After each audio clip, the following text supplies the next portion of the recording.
तो ना आज का काउंटडाउन स्टार्ट होता है अब क्वेश्चन नंबर 40 से।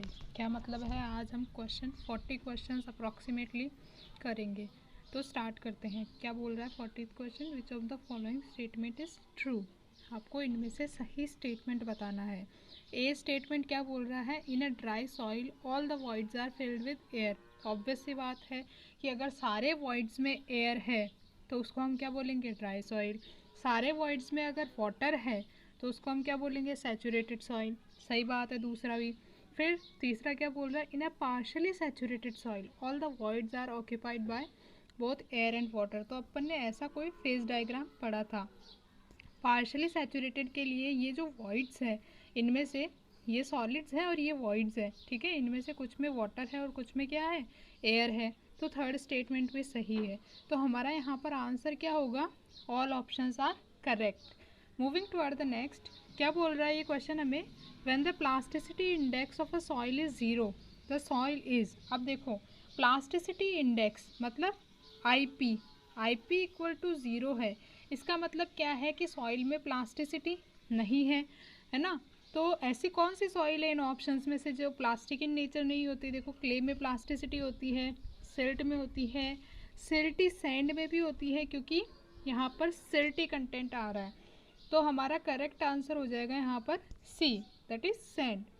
Moving toward the next question, क्या बोला है इस क्वेश्चन में, a fundamental equation of void ratio, specific gravity, water content and degree of saturation. आपको इन चारों में जो रिलेशन है, ठीक है, वो आपको बताना है।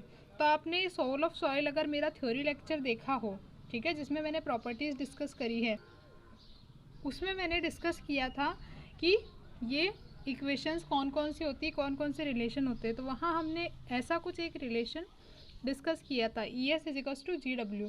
अब नोट कर लो, क्योंकि इस इक्वेशन पर theory as well as numerical questions बहुत ज़्यादा पूछे गए हैं एसएससी में। अभी अपन देखेंगे, ये एसएससी के ही प्रीवियस ईयर अपन डिस्कस कर रहे हैं। तो अभी देखेंगे कि इस पर्टिकुलर फॉर्मूले पे कितने ज़्यादा क्वेश्चंस पूछे गए हैं, ठीक है।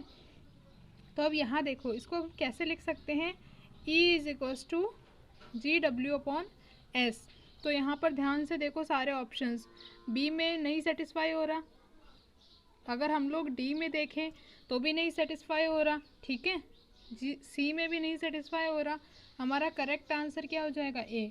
जब भी आप क्वेश्चन सॉल्व करो तो आपको ऑप्शंस सारे देखने हैं और क्वेश्चन को 2 बार रीड करना है, ठीक है। आपका इम्पॉर्टेंट यही रहता है। कई बार हम लोग ओवर कॉन्फिडेंस में क्वेश्चन ही पूरा नहीं पढ़ते और उसको आते हुए भी गलत कर देते हैं, ठीक है, ये नहीं करना है। क्या बोल रहा है question, the volume of voids to the total volume of soil, मतलब volume of voids to total volume. इस रेशियो को हम क्या बोलते हैं, देखो डिनोट करते हैं एन से, हिंट दिए मैंने। क्या बोलते हैं इसको, इसको बोलते हैं पोरोसिटी, ठीक है। बाकी की बात करें तो वॉइड रेशियो क्या होता है, volume of voids divided by volume of solid. E से डिनोट करते हैं इसको हम लोग। एयर रेशियो जैसा हमने कुछ डिफाइन नहीं किया है। एयर कंटेंट क्या होता है कि जितने वॉल्यूम ऑफ वॉइड्स है उसमें से कितने में एयर है, ठीक है। आगे बढ़ते हैं। नेक्स्ट क्वेश्चन हमारा क्या बोल रहा है, the ratio of liquid limit minus water content divided by plasticity index is called. क्या बोलते हैं इसको, इसको हम बोलते हैं कंसिस्टेंसी इंडेक्स, ठीक है। यहाँ पर कुछ ऐसा हो जाता है कि लिक्विड लिमिट की जगह तो हमारा वाटर कंटेंट आ जाता, नेचुरल वाटर कंटेंट, और वाटर कंटेंट की जगह अगर हमारी क्या आ जाता, प्लास्टिसिटी लिमिट, ठीक है, और डिवाइडेड बाय प्लास्टिसिटी इंडेक्स। तो इसको हम बोलते क्या, इसको हम बोलते liquidity index, I L. Consistency index को हम डिनोट करते हैं आई सी से, okay. Next question is when the plastic limit of a soil is greater than the liquid limit, ठीक है। मतलब हमारी जो डब्ल्यू पी है प्लास्टिक लिमिट, वो अगर हमारे डब्ल्यू एल से बड़ी है, ठीक है, तो हमारा आई पी क्या होता है, देखो आई पी क्या होता है, liquid limit minus plastic limit, ठीक है। अगर ये डब्ल्यू पी डब्ल्यू एल से बड़ा है तो हमारा आई पी क्या हो जाएगा, आई पी हमारा लेस देन ज़ीरो आएगा, मतलब नेगेटिव आएगा। तो क्या इसका आंसर नेगेटिव होगा, नहीं। अगर हमारा आई पी नेगेटिव आता है उस केस में हम उसको एज ए ज़ीरो रिप्रेजेंट करते हैं, ठीक है। तो हमारा करेक्ट आंसर हो जाएगा c. Next question is gravel and sand belongs to the category of soils. देखो कोहेसिव ये होती नहीं है, ठीक है। ये ऑप्शन से स्टार्ट करते हैं। ये एल्यूवियल इन नेचर होंगी सॉइल्स, एक्सपेंसिव नहीं होती है क्योंकि मोंटमोनलाइट मिनरल नहीं होता इनमें। एक्सपेंसिव नेचर मोंटमोनलाइट मिनरल की वजह से ही होता है, ठीक है। और मरीन में क्या होती है, ऑर्गेनिक कंटेंट आ जाता है। तो हमारा ए ऑप्शन यहाँ पर करेक्ट होगा। 33rd question is the relation between void ratio and porosity. देखो यहाँ पर मैं आपको दो रिलेशन बताऊंगी वॉइड रेशियो एंड पोरोसिटी में क्या होता है। देखो अगर हम इसको पोरोसिटी की फॉर्म में रिप्रेजेंट करते हैं तो रिलेशन होता है कुछ इस तरीके से, E is equals to n/1 - n। अगर हम इसको वॉइड रेशियो की टर्म में रिप्रेजेंट करते हैं तो ये कुछ इस तरीके का होता है। तो अब देखो यहाँ कौन सा सेटिस्फाई कर रहा है। देखो अगर फर्स्ट देखो गलत है, बी थोड़ा सेटिस्फाई कर रहा है, सी गलत है क्योंकि यहाँ पर प्लस आना चाहिए था, और डी भी गलत है। तो हमारा करेक्ट ऑप्शन हो जाएगा बी। हमारा 32 क्वेश्चन क्या बोल रहा है, if the volume of voids is equal to volume of solids, मतलब v is equals to Vs, then the values of porosity and void ratio. अब पोरोसिटी को मैंने अभी आपको डिफाइन करवाया था, क्या होता है, volume of voids divided by total volume. And total volume क्या होती है, volume of voids plus volume of solids. और क्योंकि दोनों बराबर है तो यहाँ भी हम वी रख सकते हैं। तो हमारी पोरोसिटी क्या हो गई, वी डिवाइडेड बाय 2Vv, ठीक है। तो ये आ गया हमारे पास 0.5 आंसर हो गया हमारा पोरोसिटी का, ठीक है। तो यहीं से हमारा आधा क्वेश्चन हो गया, पोरोसिटी एंड वॉइड रेशियो। अगर आप वॉइड रेशियो की वैल्यू भी कैलकुलेट करना चाहते हैं तो ई कैसे कैलकुलेट करोगे, ई क्या होता है, Vv/Vs होता है। और क्योंकि दोनों बराबर है तो वैल्यू क्या आ जाएगी, 1, ठीक है। तो हमारा आंसर क्या हो जाएगा, सी आंसर हो जाएगा हमारा। नेक्स्ट क्वेश्चन देखो, water content of soil can. अब वाटर कंटेंट क्या होता है, देखो स्मॉल w से डिनोट करते हैं, और क्या होता है, weight of water upon weight of solid. तो क्या वेट ऑफ वाटर ज़ीरो हो सकता है, ठीक है, बिल्कुल ज़ीरो हो सकता है वेट ऑफ वाटर। अगर वेट ऑफ वाटर ज़ीरो है तो वाटर कंटेंट ज़ीरो हो जाएगा, ठीक है। ऐसा हो सकता है कि वेट ऑफ वाटर और वेट ऑफ सॉलिड बराबर हो जाए, बिल्कुल हो सकता है। तो हमारा वाटर कंटेंट इक्वल टू 100 भी हो सकता है कि हमारा weight of water weight of solid से ज़्यादा हो जाए, बिल्कुल हो सकता है। तो ग्रेटर देन 100 भी हो सकता है, ठीक है। तो हमारा यहाँ पर लेस देन 0 नहीं होगा, ठीक है। ऑब्वियसली लेस देन 0 कैसे होगा, देखो फिर देखो बी ग्रेटर देन 100% हो सकता है, अभी देखा है हमने। Can never be greater than 100%, गलत। टेक्स वैल्यू फ्रॉम 0 to 100, हाँ हो सकता है, लेकिन मोस्ट अप्रोप्रिएट क्या होगा कि ये ग्रेटर देन 100 हो सकता है, ठीक है। Next question is a hydrometer use to measure, ठीक है। तो हाइड्रोमीटर को हम स्पेसिफिक ग्रेविटी फाइंड आउट करने के लिए यूज़ करते हैं, ठीक है। Next question is relation between dry density, percentage air voids, water content and specific gravity of any soil. तो यहाँ हमारा जो सी ऑप्शन होगा वो करेक्ट होगा। अब देखो इसमें आपको प्री क्लियर करने के लिए आपको पूरे डेरिवेशन पढ़ने की ज़रूरत नहीं है, आपको यहाँ पर फॉर्मूलों पे स्पेशली ध्यान देना है, क्योंकि आपने देखा कि कितने सारे फॉर्मूले डायरेक्ट पूछे जा रहे हैं, ठीक है। तो ये हमारा क्या हो गया, 1 - ईटा ए मतलब air void, percentage air void into जी गामा डब्ल्यू अपॉन 1 + WG, ठीक है।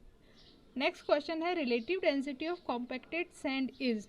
देखो कॉम्पैक्टेड सैंड की रिलेटिव डेंसिटी वैसे तो 0.91 के अप्रॉक्स होती है, ठीक है, 0.91 के अप्रॉक्स। यहाँ पर अप्रॉक्सीमेट आंसर क्या हो जाएगा हमारा, 0.95। 25th question is the soil has an average particle size of 0.2 mm, it is predominantly. तो मैंने आपको थ्योरी क्लास में लाइन के हेल्प से ये समझाया था कि अगर 80 mm, 4.75 mm, फिर 75 माइक्रोन, ठीक है, फिर 2 micron and less than 2 micron, ठीक है। तो ये जो रेंज होती है ये मैंने आपको बताया था ग्रेवल होती है, ये रेंज क्या होती है, सैंड होती है, ये रेंज हमारी सिल्ट होती है, एंड 2 माइक्रोन से छोटे क्ले होते हैं। ठीक है, तो हमारे जो 0.02 mm है, 0.2 mm सॉरी, वो इस रेंज में है, और ये रेंज क्या है, सैंड की। ठीक है, तो हमारा करेक्ट ऑप्शन हो जाएगा यहाँ पर B, sand. 24th question is unit weight of a completely saturated soil. देखो हमारे बल्क यूनिट वेट का फॉर्मूला है हमारे पास कुछ इस तरीके से, G plus ES divided by 1 plus E in multiplication gamma W। अब कम्प्लीटली सैचुरेटेड सॉइल है, मतलब S इज इक्वल्स टू 1 है, तो यहाँ S 1 रख दो, तो हमारा फॉर्मूला क्या बन जाता है, G plus E upon 1 plus E into gamma W। Match करो इसको, ये ऑप्शन करेक्ट है ना। Next, toughness index is defined as the ratio of. ये बहुत ही इंपॉर्टेंट क्वेश्चन है, बार बार ये क्वेश्चन पूछा जाता है क्योंकि बहुत ज़्यादा लोग इसमें कंफ्यूज हो जाते हैं कि कौन सा होगा। तो टफनेस इंडेक्स जो है हमारा होता है IT is equals to IP upon, बताओ क्या होता है, IP अपॉन IF, मतलब plasticity index divided by flow index.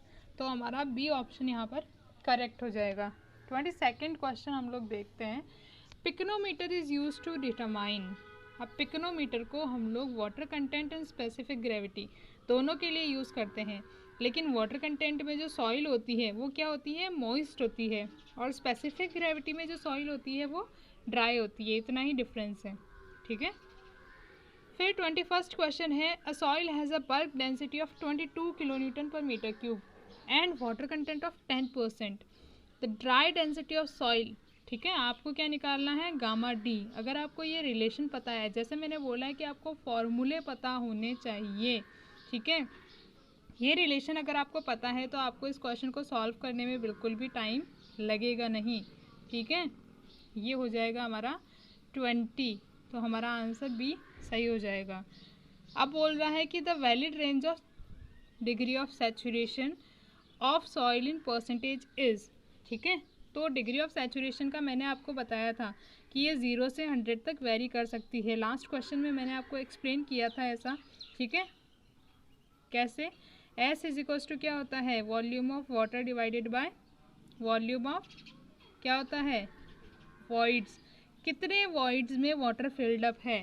ठीक है, तो ये क्या हो सकता है, 0 से 100%। ओके, डी ऑप्शन हमारा करेक्ट हो जाएगा।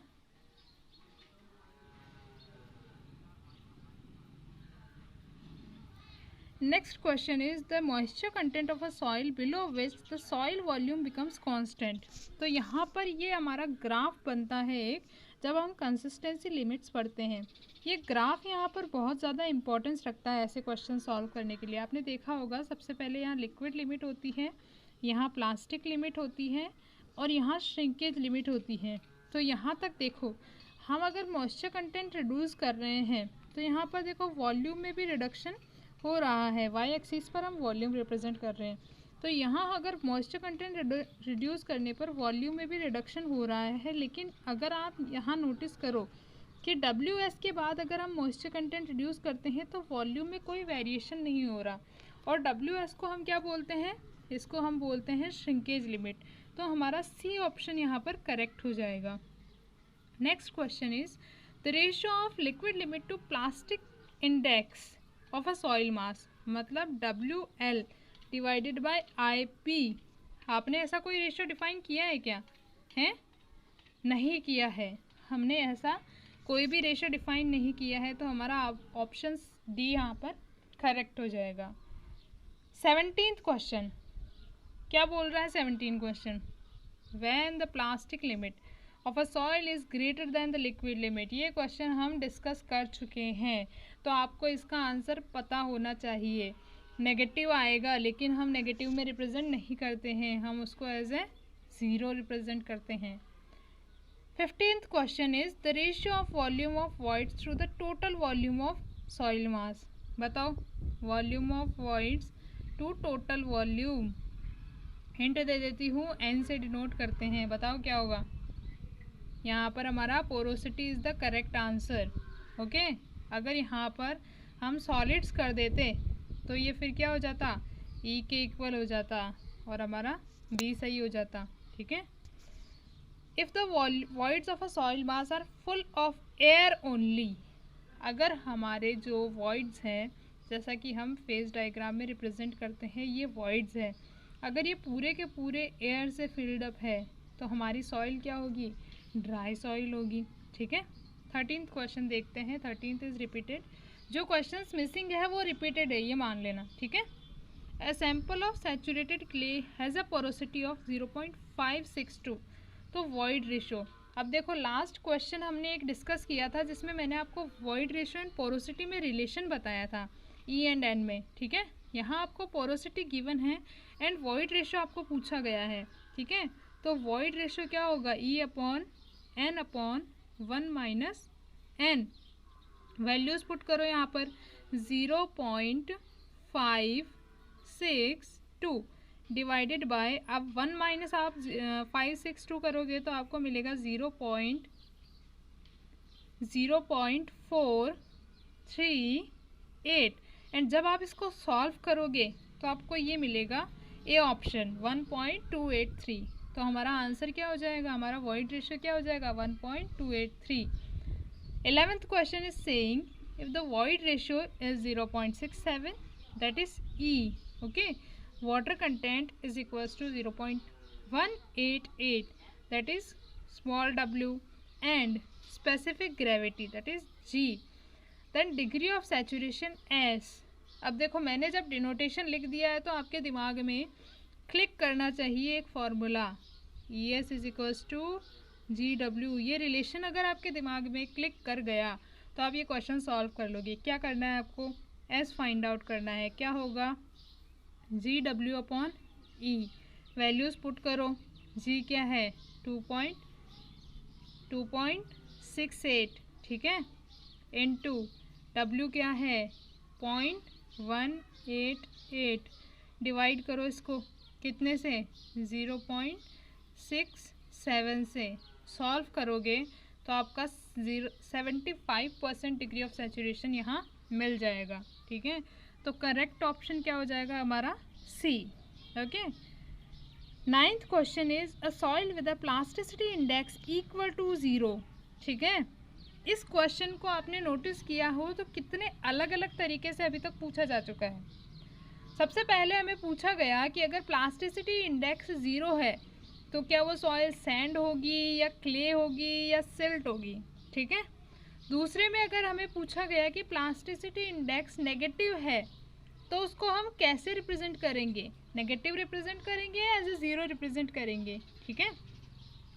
तीसरे तरीके से हमें यहाँ पूछा जा रहा है कि अगर प्लास्टिसिटी इंडेक्स 0 है तो ऑब्वियसली हमारी सॉइल क्या है, नॉन प्लास्टिक, क्योंकि अगर हमारा प्लास्टिसिटी इंडेक्स दैट इज़ क्या होता है, प्लास्टिसिटी इंडेक्स IP, ठीक है, ये लेस देन 7 है तो लो प्लास्टिक है, 7 to 17 है तो मीडियम प्लास्टिक है, एंड ग्रेटर देन 17 है तो हाई प्लास्टिक है। लेकिन अगर 0 है तो क्या है, non plastic. Okay. 8th question is saying the ratio of plasticity index and flow index of the soil is called, as we have discussed it earlier, क्या बोलते हैं इसको, hint is IT, that is toughness index. Okay. Next question is a soil has percentage air voids of order of 30% and porosity of 0.4. Air content of the soil will be, okay, बताओ, formula hint दे देती हूँ, eta is equals to NaC। ठीक है। बताओ, solve करो इसको। ईटा कितना है हमारा, परसेंटेज एयर वॉइड्स कितना है 0.3 इक्वल्स टू पोरोसिटी कितनी है 0.4 और AC। ठीक है। तो AC निकालो यहाँ पर, ये हो जाएगा 3/4। सॉल्व करो 3/4 को, 0.75 आपका आंसर आ जाएगा। Next question is void ratio is 0.9, porosity will be, void ratio दिया है, पोरोसिटी निकालनी है, क्या हो जाएगा, फॉर्मूला ये लगेगा क्या आएगा 0.9 डिवाइडेड बाय 1.9। आंसर क्या आ जाएगा आपका, बताओ। यहाँ पर आंसर आपका आएगा 0.47। ये कैलकुलेशन तो करनी पड़ेगी आपको, ठीक है। अब नेक्स्ट क्वेश्चन देखो, सॉइल हैज़ लिक्विड लिमिट मतलब WL, प्लास्टिक लिमिट ऑफ 30% मतलब WP क्या है 30%, श्रिंकेज लिमिट WS, ठीक है, and moisture natural water content WN। पूछा क्या है आपको, लिक्विडिटी इंडेक्स, ठीक है, IL पूछा है, और वो क्या होता है natural water content minus plastic limit divided by liquid limit minus plastic limit, ठीक है। तो वैल्यूज़ पुट करनी है सीधी सीधी, 45 minus 30 is 15, okay, and 65 minus 30 is 35, ठीक है। इसको सॉल्व करोगे तो आपका आंसर कुछ आएगा 0.4 करके, और वो यहाँ पर ऑप्शंस में है नहीं, तो हमारा none of these answer correct होगा। यहाँ पर बढ़ रहे हैं अपन फिनिशिंग लाइन की तरफ। फोर्थ क्वेश्चन क्या है, according to Atterberg the soil is said to be medium plastic. अभी ही लास्ट थर्ड क्वेश्चन में मैंने बताया था कि अगर 7 to 17 अगर हमारा प्लास्टिसिटी इंडेक्स है तो हमारी सॉइल क्या होगी मीडियम प्लास्टिक। अगर 0 से 7 के बीच में है तो क्या होगी लो प्लास्टिक, और ग्रेटर देन 17 है उसका मतलब क्या है हाई प्लास्टिक। थर्ड क्वेश्चन पहले कर चुके हैं, देख लो, इम्पोर्टेंस देख लो, कम से कम भी 10 बार ये क्वेश्चन पूछा गया है प्रीवियस में, ठीक है। क्या होता है plasticity index to flow index. Second question is, okay खुश हो जाओ, the commonly used method for quick determination of water content in field is. ये क्वेश्चन मैंने थ्योरी क्लास में इतनी बार बताया था आपको कि ये क्वेश्चन पूछा जाता है, तो आपको बिल्कुल याद होना चाहिए कि कैल्शियम कार्बाइड मेथड हमारा सबसे क्विक रिजल्ट देता है। अगर हमें प्रिसाइज रिजल्ट चाहिए तो हम ओवन ड्राई मेथड का यूज़ करेंगे, ठीक है। If first question last question, okay, if soil sample is having porosity 50%, degree of saturation 90%, then the air voids percentage air voids, मतलब आपको निकालना क्या है नीटा निकालना है, और वो क्या होता है NaC के बराबर होता है, मल्टीप्लाई कर दो, ठीक है 50, और डिग्री ऑफ सैचुरेशन आपको दिया है लेकिन आपको क्या चाहिए AC चाहिए। ये रिलेशन पता है आपको S plus AC is equals to कितना होता है 1 होता है, मतलब 100% होता है। S दिया है 90%, तो AC कितना हो जाएगा 10%, ओके 10% ये 50% ये, ठीक है। आपका आंसर आएगा यहाँ पर A 5%, ठीक है। मज़ा आया होगा करने में क्वेश्चंस को। ये सीरीज़ अपन कंटिन्यू करेंगे पूरी, ठीक है। SSC में जितने भी प्रीवियस ईयर क्वेश्चंस आ चुके हैं वो सारे हम लोग इस सीरीज़ में डिस्कस करेंगे। प्रॉपर्टीज़ ऑफ सॉइल पे अभी 40 क्वेश्चंस के अप्रॉक्सीमेटली हम और डिस्कस करेंगे, ठीक है। ये बहुत ज़्यादा इम्पॉर्टेंट रहता है ये टॉपिक, ठीक है। तो देखते रहो, ऐसे ही अप्रिशिएट करते रहो, कोई इम्प्रूवमेंट है तो सजेस्ट कर दो, और सब्सक्राइब करो चैनल को प्लीज़। Thank you.